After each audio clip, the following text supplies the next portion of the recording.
Chapter 4, Part C of Greener Than You Think, by Ward Moore. In the socialistic orgy of nationalizing business, I was fortunate. Consolidated Pemmican and Allied Concentrates was left in the hands of private initiative.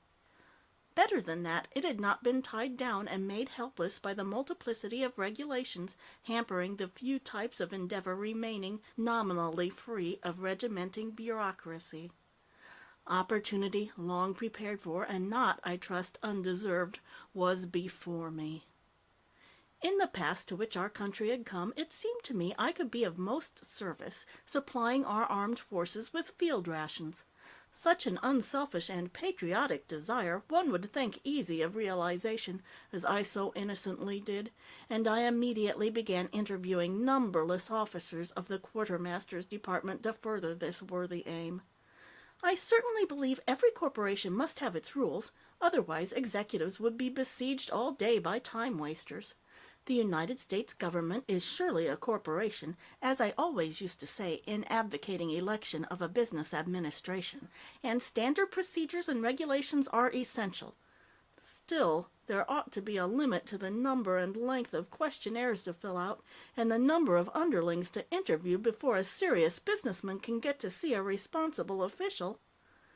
After making 3 fruitless trips to Washington and getting exhaustively familiar with countless tantalizing waiting rooms, I became impatient.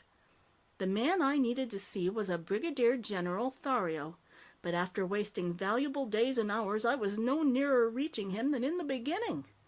I had filled out the necessary forms and stated the nature of my business so often, I began to be alarmed lest my hand refuse to write anything else, and I be condemned for the rest of my life to repeat the idiotic phrases called for in the blank spaces.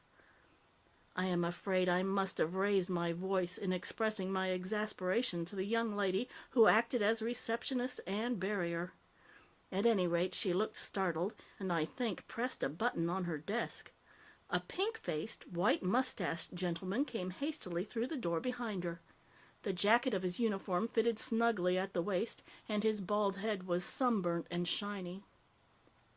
"What's this? What's this going on here?" I saw the single star on his shoulder straps and ventured, "General Thario?"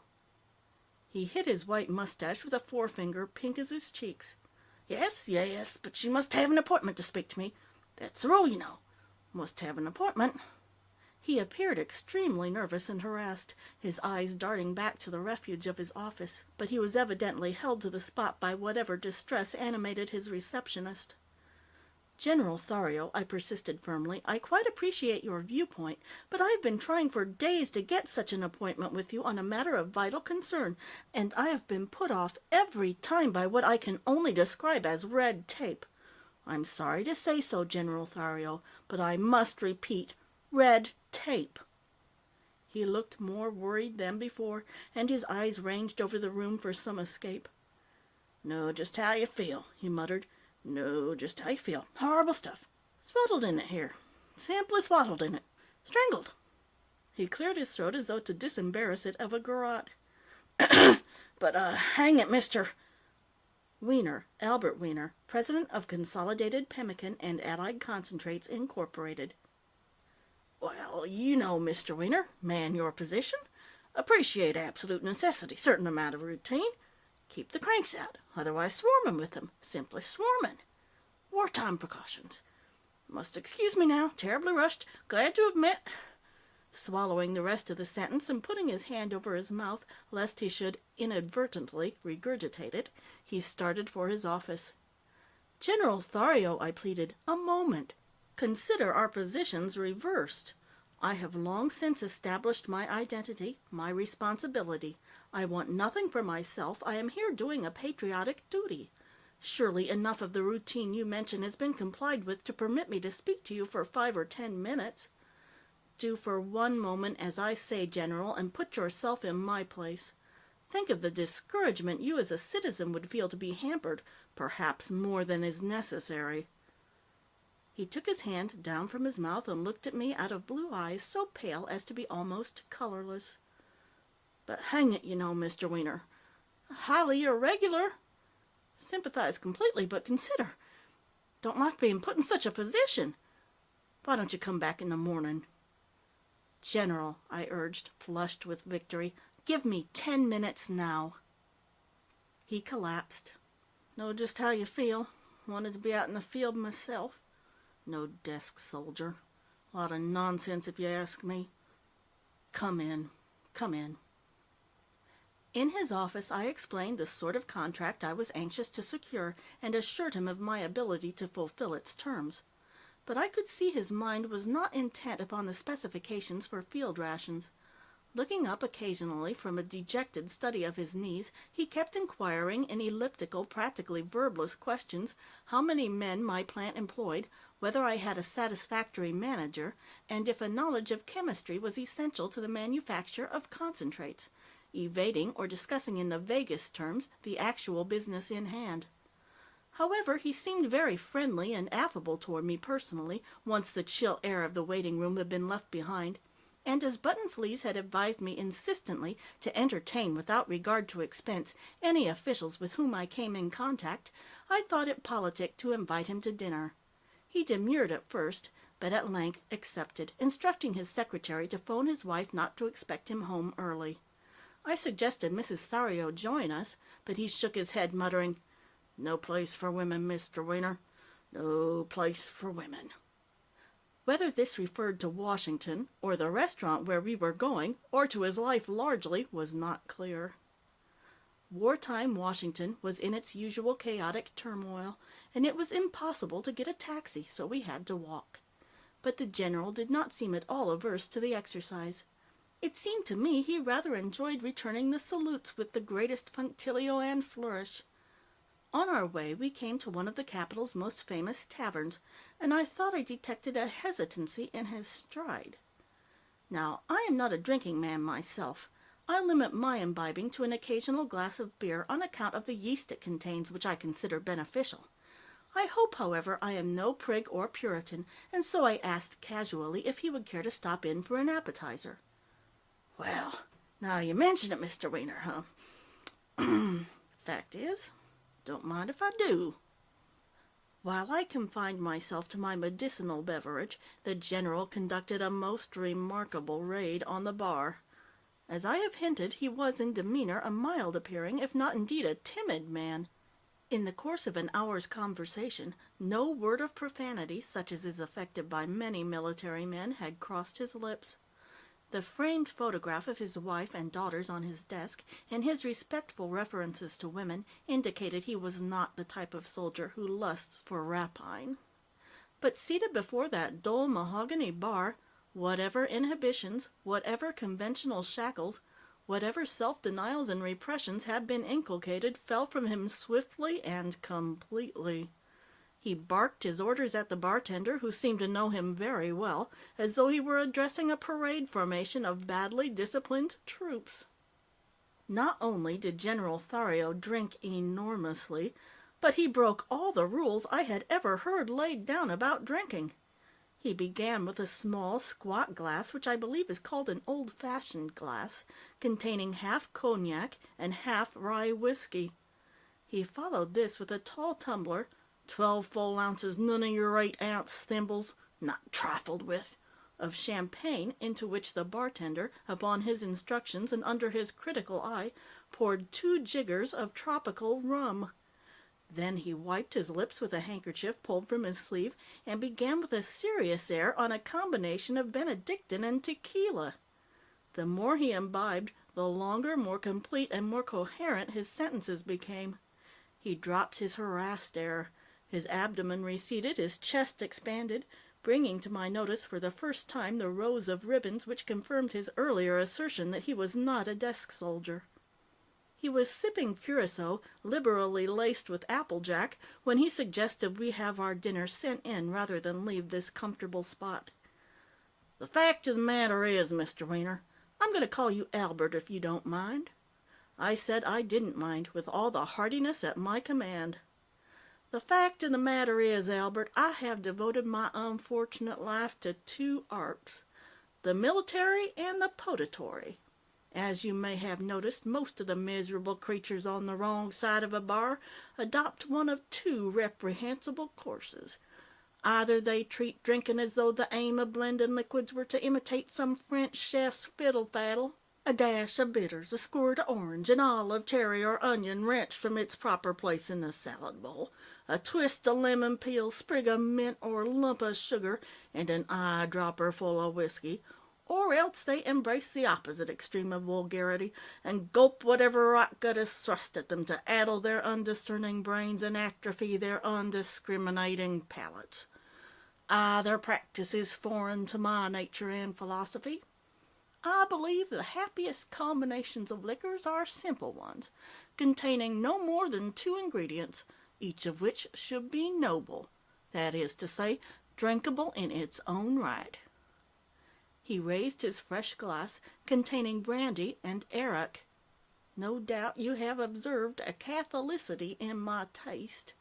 I range through the whole gamut from usquebaugh to sake, though during the present conflict, for obvious patriotic reasons, I cross vodka from my list, while as a man born south of the Mason-Dixon line, sir, I leave gin to niggers. I must say, though somewhat startled by his manner of imbibing, I was inclined to like General Thario, but I was impatient to discuss the matter of a contract for consolidated pemmican. Every time I attempted to bring the subject round to it, he waved me grandly aside. "Dinner," he confirmed when the waiters brought in their trays. "Yes, no drink is complete without a little bit of the right food to garnish it. Eating in moderation I approve of, but mark my words, Albert, the man who takes a meal on an empty stomach is digging his grave with his teeth." If he would not talk business, I could only hope his amiability would carry over till I saw him again in his office tomorrow. I settled down as far as I could, simply to enjoy his company. You may have been surprised at my referring to my life as unfortunate, Albert, but it is a judicious adjective. Vilely unfortunate. I come of a military family, you know. You will find footnotes mentioning the Tharios in the history of every war this country has had. He finished what was in his glass. My misfortunes, like Tristram's shandies, began before my birth, and in the same way, exactly the same way.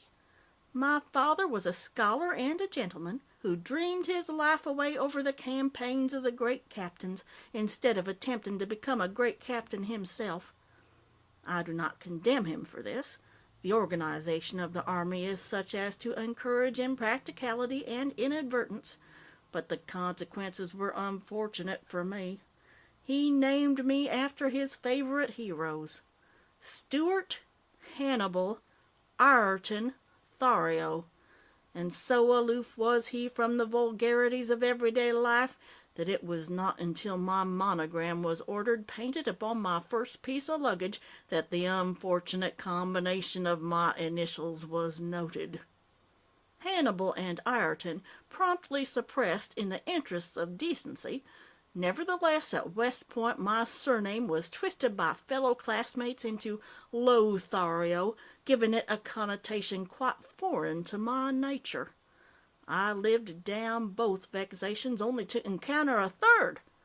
Though Ireton remained successfully concealed, the Hannibal leaked out, and when, during the World War, I had the misfortune to lead a company which was decimated, his hand strayed to the ribbons on his chest.